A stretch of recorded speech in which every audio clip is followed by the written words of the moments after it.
Сабақтың тақырыбы әлемдегі ірі кітапханалар. Оқу мақсаты көнерген сөз, эвфемизм, дисфемизм, неологизм, термин, диалект сөз, кәсіби сөз, табу сөздердің қолданыс аясын түсіну және ажырата білу. Сабағымызды бастамас бұрын шағын мәтінге көз жүгіртіп, ондағы қарамен жазылған сөздердің қандай сөздер тобы екенін болжап көреміз.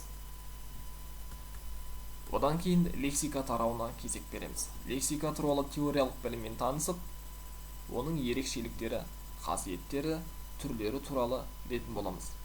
Ол үшін бізге алғаш болып көмекке келетін қазақ тілі үйінің дәл осы кескіндемесі. Осы кескіндеме арқылы лексиканың түрлері, көнерген сөздер, архаизм, тарихи сөздер, эвфемизм, дисфемизм, жаңа сөздер туралы білетін боламыз. Мысалдар мен анықтамаларға қарай отырып, қосымша термин, диалект сөздер, табу, кәсіби сөздерді де үйренеміз. Сабағымызды тақырыбымызға арналған кітап туралы мақал мәтелдердегі бос көп нүктенің орындарын толықтыру арқылы толықтырумен бастаймыз. Алғашқы тапсырмада мәтінді мұқият оқып, қарамен жазылған сөздердің лексикалық мағынасын табамыз. Аты аңызға айналған кітапхана тақырыбындағы бұл мәтінді мұқият оқып, ондағы бейтаныс сөздер мен сөздік жұмыс жасаймыз.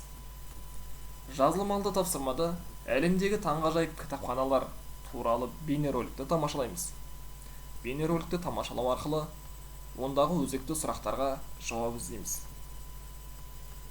Ал екінші тапсырмада біз сиқырлы саяхатқа ие боламыз.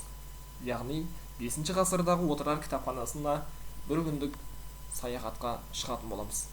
Осы саяхатымыз туралы өзіміздің шығармашылық қабілетімізді қолдана отырып, шағын әңгіме жазамыз. Суреттегі кітапханаға қарай отыра, шағын әңгімемізді әсерлі ете жазып отырып, сондай-ақ лексикалық минимум сөздіктерді қолданамыз.